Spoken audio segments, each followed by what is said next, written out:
أعوذ بالله من الشيطان الرجيم. بسم الله الرحمن الرحيم.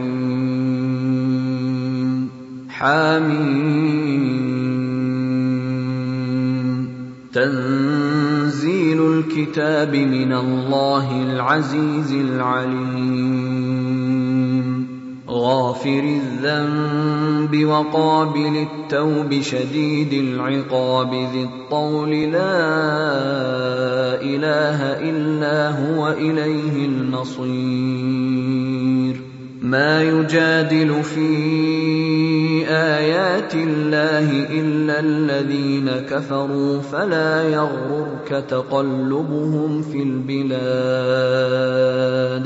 كذبت قبلهم قوم نوح والأحزاب من بعدهم وهمت كل أمة برسولهم ليأخذوه وجادلوا بالباطل ليدحضوا به الحق فأخذتهم فكيف كان عقاب. السلام عليكم ورحمة الله وبركاته. الحمد لله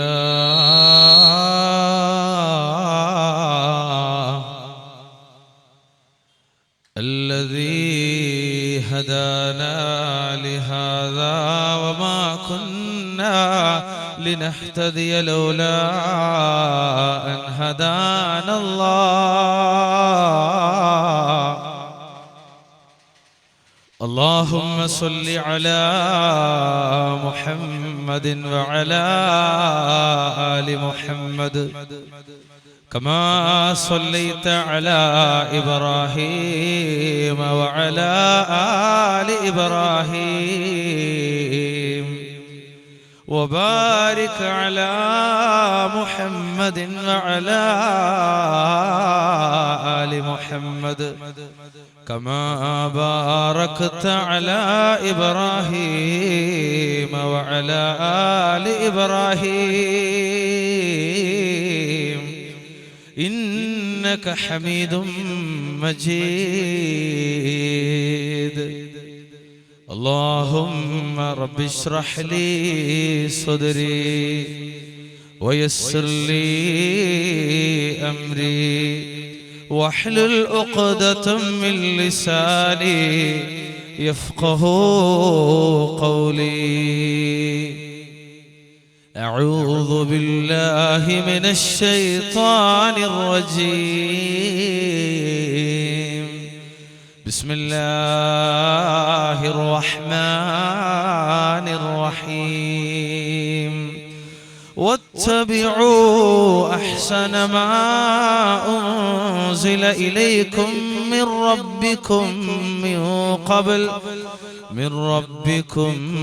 من قبل أن يأتيكم العذاب بغتة وأنتم لا تشعرون.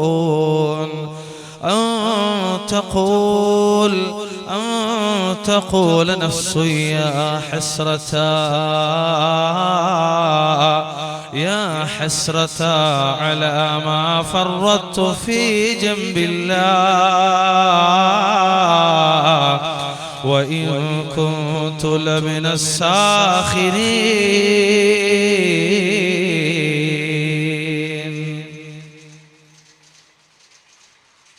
اللهم لولا أنت ما اهتدينا ولا تصدقنا ولا صلينا وأنزلا سكينة علينا وثبت الأقدام إلا لاقينا.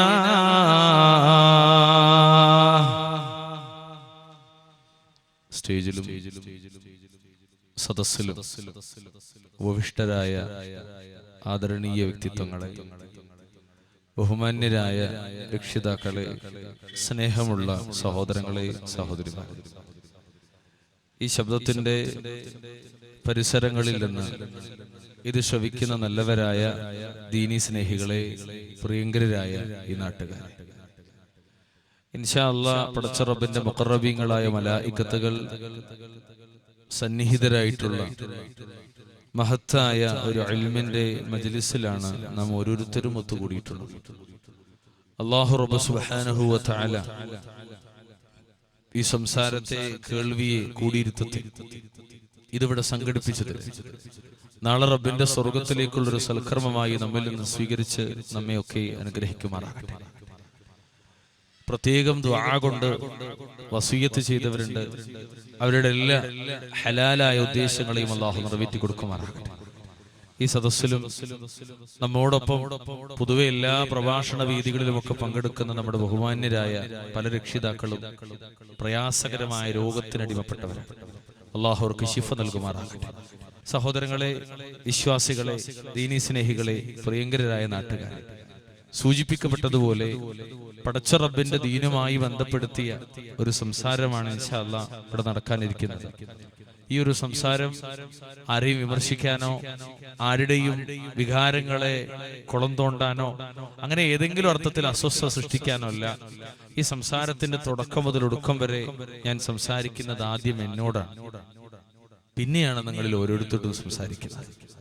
എല്ലാ ആളുകളും സംഘടനകളാൽ ബഹളമയമായ ഈ കേരളത്തിനകത്ത് കാസർഗോഡ് മുതൽ അങ്ങ് പാറശാല, തിരുവനന്തപുരത്തിന്റെ ബോർഡർ വരെ നീണ്ടുകിടക്കുന്ന കേരളത്തിന്റെ ഈ ഒരു മുസ്ലിം പ്രദേശങ്ങളിൽ നിരന്തരമായി വാളുകളും പ്രഭാഷണങ്ങളൊക്കെ കേൾക്കുന്ന ആളുകളാണ് പൊതുവെ ഉള്ളത് എന്ന് എനിക്കറിയാം. പക്ഷേ എത്ര തന്നെ പ്രസംഗങ്ങൾ കേട്ടാലും, എത്ര തന്നെ വാളുകൾ കേട്ടാലും, എന്നിട്ടും എന്തുകൊണ്ടാണ് ഈ സമുദായത്തിന്റെ മക്കളിൽ മാറ്റങ്ങൾ ഉണ്ടാകാത്തത്? എന്തുകൊണ്ടാണ് ഈ സമുദായം കുറ്റകൃത്യങ്ങളിൽ, വൃത്തികേടുകളിൽ, തോന്നിവാസങ്ങളിൽ, തമ്മാടിത്തങ്ങളിൽ പെരുകുന്നത്, നെറികേടുകളിൽ അവര് വല്ലാതെ നിറഞ്ഞു നിൽക്കുന്നത് എന്ന് ചോദിച്ചാൽ, സംഘടനകൾക്കപ്പുറത്തേക്ക്, പ്രസ്ഥാനങ്ങൾക്കപ്പുറത്തേക്ക് പടച്ച റബ്ബും അവന്റെ ഹബീബായ ലോകത്തിന്റെ നേതാവ് അഷ്റഫുൽ ഖൽഖ് മുഹമ്മദ് മുസ്തഫ സല്ലല്ലാഹു അലൈഹി വസല്ലം തങ്ങളും ആ അല്ലാഹു സുബ്ഹാനഹു വ തആല ലോകത്തിന്റെ കണ്ണിലുണ്ണിയായ ഈ ലോകത്തിന്റെ നേതാവായ അഷ്റഫുൽ ഖൽഖ് സല്ലല്ലാഹു അലൈഹി വസല്ലം തങ്ങളിലൂടെ ലോകത്ത് പൂർത്തീകരിക്കപ്പെട്ട ദീനിലൂടെ ജീവിച്ചിട്ട് ഒരു മനുഷ്യന് കിട്ടേണ്ടുന്ന അടിസ്ഥാനപരമായ സ്വർഗവും പരലോകത്തെ രക്ഷയുമൊക്കെ സംഘടനകളുടെ കാഴ്ചപ്പാടുകൾക്കകത്തൊതുക്കി മനുഷ്യര് ആ ഒരു ജീവിതത്തിന്റെ വിശാലമായ കാഴ്ചപ്പാടുകളെ മറന്നുപോയോ എന്ന് ഞാൻ സംശയിക്കുകയാണ്. നോക്കണേ, ഒരാൾ ഇവിടെ പ്രസംഗിക്കുന്നു സ്വർഗത്തെ പറ്റി, ഒരാൾ ഇവിടെ പ്രസംഗിക്കുന്നു നരകത്തെ പറ്റി, ഒരാൾ ഇവിടെ പ്രസംഗിക്കുന്നു അള്ളാഹിനെ പറ്റി, ഒരാൾ ഇവിടെ പ്രസംഗിക്കുന്നു പരലോകത്തെ പറ്റി, ഒരാൾ ഇവിടെ പ്രസംഗിക്കുന്നു നല്ല നല്ല കാര്യങ്ങളെ പറ്റി. അപ്പൊ മനുഷ്യര് നോക്കുക, ഇയാൾ ഏതാ ഗ്രൂപ്പ്, ഇയാൾ ഏതാ സംഘടന, ഇയാൾ ഏതാ ആള്, നമ്മൾ ഇഷ്ടപ്പെട്ട ആളാണോ, നമ്മുടെ ആളാണോ എന്ന് നോക്കിയിട്ടൊക്കെ ആളുകൾ വാത് കേൾക്കുന്ന, ക്ലാസ് കേൾക്കുന്ന ഒരു സമ്പ്രദായം ഉണ്ട്. എന്നാ എനിക്ക് നിങ്ങളോട് പറയാനുള്ളത്, ആളുടെ രൂപോ കോലോ ചേലോ വലിയ തലയെക്കെട്ടും കുപ്പായവും താടിയും തലപ്പാവും അങ്ങനെയൊന്നുമല്ല.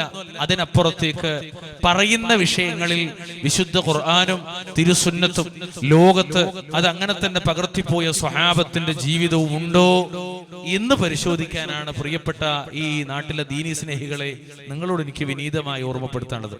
അതുകൊണ്ട് ഈ ചർച്ചയുടെ ആദ്യാവസാനം ഈ പ്രദേശത്തുള്ളവരോട് എനിക്ക് പറയാനുള്ളത്, ഇതൊന്ന് നന്നായിട്ട് കേൾക്കണം. എന്റെ മുന്നിൽ ഇരിക്കുന്നവരോടും ഈ ശബ്ദം കേൾക്കുന്നവരോട് എനിക്കൊരു വസിയ്യത്തുള്ളത്, ഈ സദസ്സിനകത്ത് നമ്മൾ ഇടക്കിടക്ക് റസൂലുള്ളാന്റെ പേരിങ്ങനെ പറയും. അപ്പൊ അള്ളാന്റെ നബിന്റെ പേരിങ്ങനെ പറയുമ്പോ നമ്മൾ എന്ത് ചെയ്യണം? മിണ്ടാതിരിക്കാൻ പറ്റൂല. പിന്നെന്ത് പറയണം? എവിടെ വെച്ച് എപ്പോ അള്ളാന്റെ റസൂലിന്റെ പേര് കേട്ടാലും ഉടനെ നമ്മൾ പറയണം സ്വല്ലല്ലാഹു അലൈഹി വസല്ലം. അതുകൊണ്ട് എനിക്ക് നിങ്ങളോട് ഉപദേശിക്കാനുള്ളത്, ഈ സദസ്സിലിരിക്കുന്നവരോ ഈ ശബ്ദം കേൾക്കുന്നിടത്തോ മുസ്ലിങ്ങളായ ആളുകൾ ഉണ്ടെങ്കിൽ നിങ്ങളിത് കേൾക്കാനും ഈ സദസ്സിലിരിക്കാനും നിങ്ങൾക്ക് ഒരു ഷർത്തുണ്ട്. എന്താ പറയുക, ഒരു നിബന്ധന. റസൂലുള്ളാന്റെ പേര് കേട്ടിട്ട് സ്വലാത്ത് ചൊല്ലാൻ താല്പര്യമുണ്ടെങ്കിൽ മാത്രം ഇവിടെ ഇരുന്നാൽ മതി, ഈ ശബ്ദം കേട്ടാൽ മതി. അതൊരു ഉപാധിയായിട്ട് ഞാൻ പറയാം. സ്വലാത്ത് ചൊല്ലാൻ താല്പര്യമില്ലാത്തൊരു, നബിനെ സ്നേഹിക്കാൻ ഇഷ്ടമില്ലാത്തൊരു ദേവി ഇത് ഈ ശബ്ദം കേൾക്കുകയെ ഈ പരിസരത്ത് നിൽക്കുകയും ചെയ്തത് മുസ്ലിങ്ങളായ ആളുകളോട്. അല്ലാത്ത സഹോദരങ്ങൾക്ക് ഇതിനെ പറ്റി അറിയില്ലല്ലോ. പക്ഷെ മുസ്ലിങ്ങൾക്ക് ഇതൊരു ബാധ്യത. രണ്ടാമത്തെ എനിക്കൊരു ഷർത്തങ്ങളോട് പറയാനുള്ളത്, നല്ല ഇഖ്ലാസോടുകൂടി നിയ്യത്തോടുകൂടി എനിക്ക് പരലോകം കിട്ടണം, ഇത് എന്നോടാ പറയണത്, എന്റെ പരലോകത്തിന്റെ വിഷയമാണ് എന്ന ബോധ്യത്തോടുകൂടി നിങ്ങൾ ഈ സദസ്സ് വീക്ഷിക്കണം. അല്ലാഹു സുബ്ഹാനഹു വ തആല ഇത് സ്വർഗത്തിലേക്കുള്ളൊരു സൽക്കർമ്മമായി നമ്മിൽ നിന്ന് കബൂലാക്കുമാറാകട്ടെ. വിശ്വാസികളെ, പ്രിയങ്കരായ എന്റെ രക്ഷിതാക്കളെ, സഹോദരി സഹോദരന്മാരെ, നാട്ടുകാരെ, നമ്മുടെയൊക്കെ കഴിഞ്ഞ ജീവിതത്തിൽ ഇങ്ങനെ തിരിഞ്ഞു നോക്കിയാൽ ചിലപ്പോൾ ചെറിയതാകട്ടെ വലുതാകട്ടെ ചില ദുഃഖങ്ങൾ നമ്മുടെ ജീവിതത്തിൽ ഇങ്ങനെ ഉണ്ടാക്കാം. ആ ദുഃഖങ്ങൾ ഉണ്ടാക്കിയ സന്ദർഭങ്ങളും ദിവസങ്ങളും സമയങ്ങളും വരെ, മിനിറ്റുകൾ വരെ, സെക്കൻഡുകൾ വരെ എന്റെയും നിങ്ങളുടെ ഈ ജീവിതത്തിൽ വന്ന് നമുക്കിങ്ങനെ ഓർമ്മിച്ചെടുക്കാൻ കഴിയും. 2 കൊല്ലം മുമ്പ് അന്നൊരു വെള്ളിയാഴ്ച ദിവസം വൈകുന്നേരത്ത് ഇങ്ങനെ സംഭവിച്ചു, അല്ലെങ്കിൽ 1.5 കൊല്ലം മുമ്പ്, 1 കൊല്ലം മുമ്പ്, 2 മാസം മുമ്പ്, ഇന്നലെ വൈകുന്നേരത്ത് എന്നൊക്കെ നമ്മൾ ഇങ്ങനെ ഓരോ പ്രശ്നങ്ങൾ നമ്മുടെ മനസ്സിൽ നിന്ന് ഇങ്ങനെ ഓർത്തെടുക്കും, നമ്മുടെ ജീവിതത്തിൽ അനുഭവിച്ചത്. വിദ്യാർത്ഥികളെ സംബന്ധിച്ചിടത്തോളം ചിലപ്പോൾ അവർ ഓർത്തെടുക്കുക, പ്രത്യേകിച്ച് പെൺകുട്ടികളൊക്കെ പരീക്ഷയിൽ മാർക്ക് കുറഞ്ഞതോ പരാജയപ്പെട്ടതിനെ പറ്റിയായിരിക്കും നോക്കുക. ചില സഹോദരങ്ങള് വളരെയധികം പൊളിറ്റിക്സിൽ താല്പര്യമുള്ള ആളുകളൊക്കെ ഇലക്ഷനിലെ പരാജയത്തെ പറ്റിയും ഇനി 2 മാസങ്ങൾക്കപ്പുറം വരാനിരിക്കുന്ന പ്രധാനപ്പെട്ട ഇലക്ഷനിൽ എങ്ങനെ ജയിക്കാം എന്നതിനെ പറ്റിയുള്ള ആലോചന. ഇതിങ്ങനെ വരുമ്പോൾ ഉള്ളിൽ തീട്ടിങ്ങനെ വരും, ആ പരാജയത്തിന്റെ ഭീതി ഇങ്ങനെ മനസ്സിൽ വരും, വല്ലാത്ത വിഷമമുണ്ടാവും. ചില ആളുകൾക്ക് മനസ്സിൽ വരുന്ന വിഷമം കച്ചവടത്തിന്റെ തകർച്ച, എന്ത് തുടങ്ങിയാലും എന്താ അറിയില്ല, കുറച്ചൊക്കെ ഇങ്ങനെ മെച്ചപ്പെടും, കുറച്ച് കഴിഞ്ഞ് അത് വീണ്ടും തകർന്നു പോകും. ചില ആളുകൾ കൃഷിക്കാരാണെങ്കിൽ കൃഷി നശിച്ചതിനെ പറ്റി ഓർമ്മ വരും, അത് നശിച്ചത് കണ്ണിന്റെ മുന്നിൽ ഇങ്ങനെ ഒരു വലിയ കാറ്റങ്ങ് വീശുന്നു. ആ കാറ്റങ്ങ് വീശുമ്പോഴാ കൊലച്ചു നിൽക്കുന്ന വാഴത്തോട്ടങ്ങളിലെ വാഴകളിൽ ഒരു 10-15 എണ്ണം കണ്ണിന്റെ മുന്നിൽ അങ്ങനെ തന്നെ ഒടിഞ്ഞങ്ങോട്ട് വീഴുമ്പോ, ഓ എന്റെ റബ്ബേ, ഉറക്കത്തു നിന്നൊക്കെ ചിലപ്പോൾ ഞെട്ടിനെണീക്കുക, വാഴക്കൊല ഇങ്ങനെ വീഴുന്നത് ആലോചിച്ചിട്ട്. ചില ആൾക്കാരുടെ ജീവിതത്തിലൊക്കെ വലിയ സങ്കടങ്ങളുടെ നിമിഷങ്ങൾ വരും. അതിനപ്പുറത്തേക്ക് ഏതൊരു മനുഷ്യന്റെയും ആശയാണ്, ആഗ്രഹമാണ് ഒരു ചെറിയ വീടുണ്ടാകാൻ. ആ ഒരു വീടൊക്കെ ഉണ്ടാക്കി താമസിച്ച് സന്തോഷിച്ചിങ്ങനെ മേലക്ക് മലന്നിടന്ന് നോക്കുമ്പോ പടച്ചവനെ ചെറിയൊരു കിനിവ്. എന്താ കിനിവ്? വെള്ളം ഇങ്ങനെ താഴോട്ട് നനഞ്ഞു വരുന്നു. റബ്ബേ, എത്രയും കഷ്ടപ്പെട്ട് ഉണ്ടാക്കിയിട്ട് ആ ഒരു നിമിഷമൊക്കെ നിങ്ങൾ ആലോചിച്ചോണ്ട് അതൊരു നെഞ്ചിലത്തൊരു പൊള്ളലാണ്. ആ പൊള്ളലിനിടയിൽ ജീവിതത്തിലേക്ക് കടന്നു വരുന്ന വലിയൊരു പൊള്ളലുണ്ടേ. പല ആളുകളും ഓർമ്മയിൽ വെക്കാത്തൊരു പൊള്ളലാണ്. വാപ്പച്ചി വേർപെട്ടു പോയ ദിവസത്തെ പറ്റി ആലോചിക്കുമ്പോ വേദന വരുന്നുണ്ട്. പൊന്നുമ്മച്ചി വേർപെട്ടു പോയ ദിവസത്തെ പറ്റി ആലോചിക്കുമ്പോ വേദന കടന്നു വരുന്നുണ്ട്. എന്നോടൊപ്പം എന്റെ കൂടെ സജീവമായി പങ്കെടുത്തു പോയ എന്റെ പ്രിയപ്പെട്ട സുഹൃത്ത്, ആ സുഹൃത്തിന്റെ ഒരു ദിവസത്തെ വിടവാങ്ങല്, എന്നിട്ട് അവന്റെ കബറടക്കിയത്, ആ ദിവസത്തിൽ ആളുകൾ മയ്യത്തിന് കബറടക്കാനായി പള്ളിക്കാട്ടിൽ ഒരുമിച്ച് കൂടിയത്, പടച്ചറപ്പേ ദിവസങ്ങളോളം മനസ്സിൽ നിന്ന് കടന്നു പോകുന്നില്ല. അതിനപ്പുറത്തേക്ക് അവന്റെ കൂടെ ജീവിച്ചു പോയ ഓരോ നിമിഷങ്ങളും പിന്നീട് അതുമായി ബന്ധപ്പെട്ട മേഖലകൾ അങ്ങനെ ഓർമ്മ കടന്നു വരിക, ഓർമ്മയിലേക്ക് കടന്നു വരികയാ. ഏറ്റവും അധികം ജീവിതത്തിൽ വേദന തോന്നുന്ന ചില നിമിഷങ്ങൾ പലപ്പോഴും നമുക്ക് ബന്ധപ്പെട്ടവരുടെ മരണം, ഏറെ സ്നേഹിച്ചവരുടെ മരണം. ചില സമയത്തൊക്കെ നമ്മളതിലേക്ക് കുറച്ചുകൂടി ശ്രദ്ധിച്ചിരുന്നെങ്കിൽ, കുറച്ചുകൂടി സമയം കിട്ടിയിരുന്നെങ്കിൽ ചിലതിലൊക്കെ ഒരു ശ്രദ്ധ കൊടുക്കായിരുന്നു എന്നൊരു തോന്നൽ നമുക്ക് ഉണ്ടാകും. എന്നാൽ നിങ്ങൾ ആലോചിച്ചോക്കണേ, ജീവിതത്തിന്റെ മരണം വരെ ഏതേത് പ്രവർത്തനങ്ങളിൽ പരാജയങ്ങൾ ഉണ്ടായാലും വിജയിച്ചാലും, ജീവിതത്തിനിടക്ക് എന്തൊക്കെ ഖൈറ് വന്നാലും ഷർറ് വന്നാലും ഒരുപക്ഷേ നമുക്കത് പരിഹരിക്കപ്പെട്ടേക്കാം. രോഗം വന്നാൽ അല്ലാഹു പിന്നെ ശിഫ തന്നേക്കാം. കച്ചവടത്തിലെ തകർച്ചയ്ക്കപ്പുറം കച്ചവടത്തിൽ ഒരു ഔന്നത്യം തന്നേക്കാം. ജീവിതത്തിന്റെ പല പ്രശ്നങ്ങൾക്ക് ശേഷം ജീവിതത്തിൽ ആശ്വാസം തോന്നിയേക്കാം. പക്ഷേ ഇവയെക്കാളേറെ ദുഃഖം തോന്നുന്ന സന്ദർഭവും ഒരു ദിവസം നമ്മുടെ മുന്നിൽ വരാനുണ്ട്. എന്റെയും നിങ്ങളുടെയും ജീവിതത്തിലേക്ക് മലക്കുൽ മൗത്ത് കടന്നു വരികയാ. ആ മലക്കുൽ മൗത്തിന് കീഴടങ്ങിയിട്ട് എന്റെയും നിങ്ങളുടെയും ജീവിതത്തിന് ഈ ലോകത്ത് പരിസമാപ്തി കുറിച്ചിട്ട് ആരുടെ മണ്ണിലേക്ക് കബറടക്കപ്പെടുന്ന നിമിഷം, ആ നിമിഷത്തിന്റെ ദിവസം മുതൽ നമ്മൾ പോകാനിരിക്കുന്ന വിശാലമായ ലോകത്തെ പറ്റി ആലോചന കടന്നു വരുന്നിടത്താണ് ജീവിതത്തെ ക്രമീകരിക്കാൻ, ജീവിതത്തിന്റെ വിശാലമായ ബോധം കടന്നു വരാൻ, ജീവിതത്തിലെ നഷ്ടങ്ങളെ പരിഹരിക്കാൻ, ജീവിതത്തിൽ ഏതേത് വിഷമതകളും ഒരു വിഷമതകളെ അല്ലാത്തതുപോലെ നമുക്ക് തോന്നലുണ്ടാകാൻ സഹായകമാകുന്ന ചിന്തയാണ് ഈ ലോകത്ത് നിന്ന് അല്ലാഹുവിന്റെ ലോകത്തേക്ക് തിരിച്ചു പോകുന്ന ഒരു ദിവസത്തെ പറ്റിയുള്ള ആലോചന. സഹോദരങ്ങളെ, നിങ്ങളൊന്ന് ആലോചിച്ചിട്ടുണ്ടോന്ന് എനിക്കറിയില്ല. മരണത്തിന് കീഴടങ്ങി നമ്മുടെ ബാപ്പി, നമ്മുടെ ഉമ്മി, നമ്മുടെ സഹോദരി, നമ്മുടെ സഹോദരൻ, നമ്മുടെ ഭാര്യ, നമ്മുടെ ഭർത്താവ്, നമ്മുടെ ചെറിയ മക്കളൊക്കെ മരണപ്പെട്ടതുപോലെ ഒരു ദിവസം നമുക്ക് മരണപ്പെടാനുണ്ട്. എന്നിട്ട് എങ്ങട്ടാ പോണത്? അല്ലാഹുവിന്റെ ഖലീൽ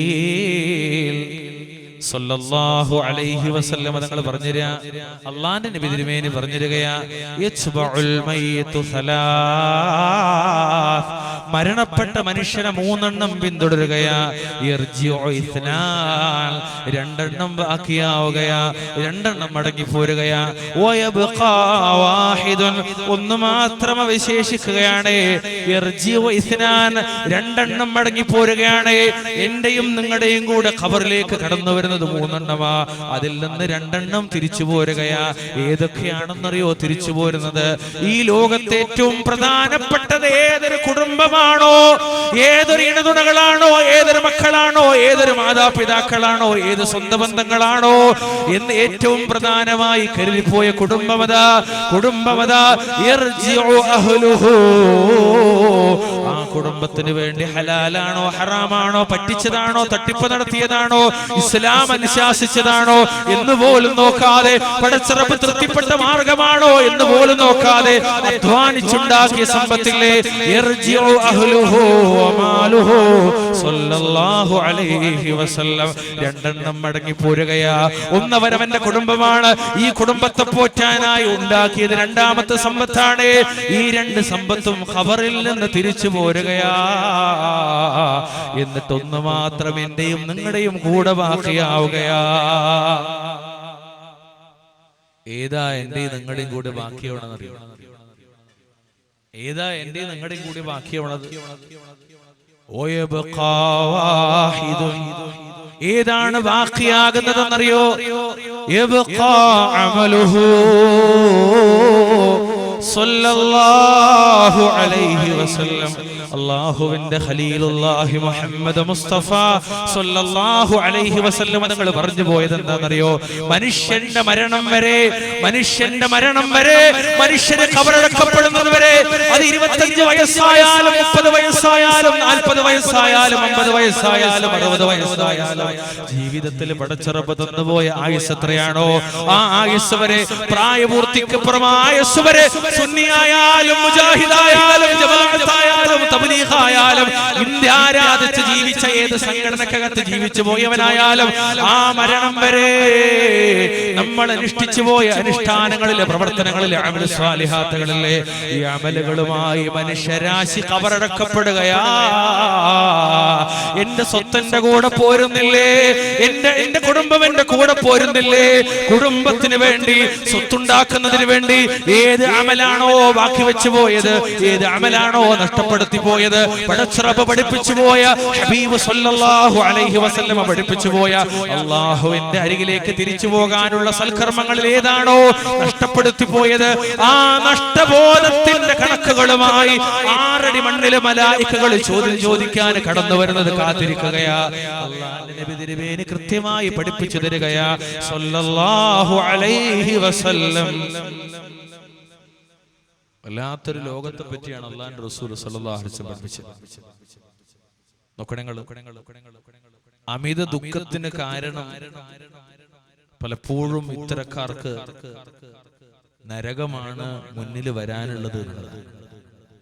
ഞാനത് വെറുതെ പറയല്ലേ സഹോദരങ്ങളെ, ഞാനും മരിക്കുമ്പോ നല്ലോനല്ലെങ്കിൽ, ഞാനും നിങ്ങളും മരിക്കുമ്പോ ഇസ്ലാം അനുശാസിക്കുന്ന രീതിയിൽ ജീവിക്കാത്തവനാണെങ്കിൽ, എല്ലാവർക്കും മനസ്സിലാകാം. ഒന്നും കൂടി ചെറുതാക്കിയാല് അള്ളാഹ് പഠിപ്പിച്ചതുപോലെ അവന്റെ നേതാവ്, ലോകത്തിന്റെ നേതാവ് അഷ്റഫുൽ ഖൽഖ് സല്ലല്ലാഹു അലൈഹി വസല്ലം 23 കൊല്ലക്കാലം കൊണ്ട് ഈ ലോകത്തെ മാറ്റിയെടുക്കാൻ പെടാപ്പാടുപെട്ട കിതാബു സുന്നത്തുല്ലി, അത് രണ്ടും ജീവിതത്തിൽ പകർത്തി പുലർത്തി പ്രബോധനം ചെയ്ത് സ്വർഗം ആഗ്രഹിച്ച് ജീവിക്കാത്തൊരു മനുഷ്യന്റെ വർത്താനുണ്ട്.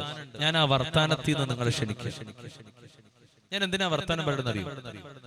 ലോകത്ത് മരിച്ചുപോയ പലരും ഒരുപക്ഷെ സംസാരിച്ചേക്കാൻ ഇടയുള്ളൊരു സംസാരമാണ് മുസ്ലിങ്ങളായ പലരും. അവിടെ ഞാൻ ആദ്യം പറഞ്ഞത്, ഈ സംസാരത്തിൽ ഒന്നാമതായി ഞാൻ സംസാരിക്കുന്ന എന്നോടാ. ലിമ തഖൂലൂന മാ ലാ തഫഅലൂൻ. രണ്ടാമത്തെ നിങ്ങളോടാ. മൂന്നാമത്തേതാണ് നാട്ടുകാരോട്. ഓൽക്ക് ദീന് പറഞ്ഞു കൊടുക്കുക എളുപ്പ, നിങ്ങൾക്ക് പറഞ്ഞുതരാനും എളുപ്പ.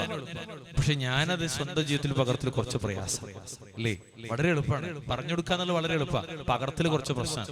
അതുകൊണ്ട് എനിക്ക് നിങ്ങളോട് സ്നേഹത്തോടു കൂടി പറയുന്നത്, നിങ്ങള് ഓരോ വാക്കും ജീവിതത്തിൽ പകർത്താൻ ആഗ്രഹിക്കുന്നവരായിട്ടായിരിക്കണം അത് കേൾക്കേണ്ടത്. നമ്മൾ ആരും നന്നാക്കുന്നവരല്ല, നമ്മൾ നന്നായിട്ട് പിന്നെ അങ്ങനെ നന്നാക്കുന്നവരാകാനാണ്. അല്ലാഹു അനുഗ്രഹിക്കുമാറാകട്ടെ. എന്റെ സംസാരത്തിന്റെ ആ ട്യൂൺ നിങ്ങൾക്ക് പിടികിട്ടിണ്ടാവും ഞാൻ വിചാരിക്കുന്നു. നോക്കൂ, നിങ്ങൾ മരിക്കാൻ വിധിക്കപ്പെട്ട ഒരു മനുഷ്യന്റെ വർത്താനം അല്ലാഹു പറഞ്ഞതെന്നറിയോ? അല്ലാഹു പറഞ്ഞതെന്നറിയോ? ഹത്താ ഇദാ ജാഅ അഹദഹുൽ മൗത്ത് ഖാല റബ്ബി ഇർജിഊൻ ലഅല്ലി അഅമലു സ്വാലിഹൻ ഫീമാ തറക്തു കല്ലാ إنها كلمة هو قائلها ومن ورائهم برزخ إلى يوم يبعثون. അങ്ങനെ അവരിൽ ഒരാളിലേക്ക് മരണം കടന്നു വന്നെത്തുമ്പോ അയാൾ പറഞ്ഞു പോവുകയാണ്, ഖാല റബ്ബി ഇർജിഊൻ, അല്ലാഹുവേ നീ എന്നെ ദുനിയാവിലേക്ക് തന്നെ തിരിച്ചേക്കണേ നാഥാ. പടച്ച റബ്ബിന്റെ മുന്നിലേക്ക് തിരിച്ചു പോകാൻ വിധിക്കപ്പെട്ടവൻ പറഞ്ഞു പോകാണ്, അല്ലാഹുവേ നീ എന്നെ മടക്കണേ. എന്തിനാണ് എന്നെ മടക്കുന്നതെന്നറിയോ? ലഅല്ലി അഅമലു സ്വാലിഹൻ ഫീമാ തറക്, ഞാൻ ഉപേക്ഷിച്ചിട്ടുള്ള അമൽ സ്വാലിഹാത്തുകൾ അനുഷ്ഠിക്കുന്നതിലേക്ക്. നിസ്കരിച്ചിട്ടില്ല നാഥാ, സകാത്ത് കൊടുത്തിട്ടില്ല നാഥാ, ഐച്ഛികമായ ദാനധർമ്മങ്ങൾ നിർവഹിച്ചിട്ടില്ല നാഥാ, നോമ്പ് നോറ്റിട്ടില്ല നാഥാ, ഉംറ നിർവഹിച്ചിട്ടില്ല നാഥാ, അല്ലാഹുവേ ഹജ്ജ് ചെയ്തിട്ടില്ല പടച്ചോനെ, ഖുർആൻ ഓതിയിട്ടില്ല പടച്ചോനെ, നബി തിരുമേനിയുടെ പേര് കേട്ടിട്ട് സ്വലാത്ത് ചൊല്ലിയിട്ടില്ല നാഥാ, ജീവിതത്തിൽ നന്മകളൊന്നും പ്രവർത്തിച്ചിട്ടില്ല നാഥാ, ചെയ്തു പോയത് മുഴുവൻ വൃത്തികേടുകളാ. മഗ്രിബിന്റെ സമയത്താണ് കടന്റെ തിണ്ണയിൽ കുത്തിയിരുന്നു പോയത്, മഗ്രിബിന്റെ സമയത്താണ് കടയുടെ മുന്നിൽ കുത്തിയിരുന്നു പോയത്, ഇശാഇന്റെ സമയത്തും മൊബൈലിന്റെ മുന്നിൽ കുത്തിയിരിക്കുകയാ, പാതിരാത്രി 11 മണി വരെ മൊബൈലിന്റെ മുന്നിൽ കുത്തിയിരിക്കുകയാ. അതിനപ്പുറത്തേക്ക് പുരയിടത്തിലേക്ക് കടന്നു ചെല്ലുമ്പോഴോ വലിച്ചിറക്കിയ കേബിൾ കണക്ഷന്റെ മുന്നിൽ കുത്തിയിരിക്കുകയാ. എന്നിട്ട് ഹറാമ് കാണുകയാ, ഹറാമ് കേൾക്കുകയാ, ഹറാമ് ആസ്വദിക്കുകയാ, ഹറാമ് ഷെയർ ചെയ്യുകയാ.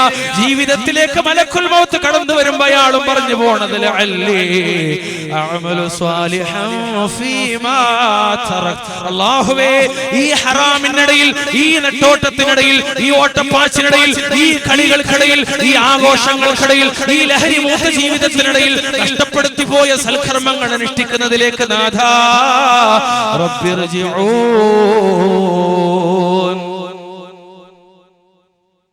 വല്ലാത്തൊരു വാക്കാണ് അള്ളാഹിന്റെ മുന്നിൽ മനുഷ്യൻ പറഞ്ഞു.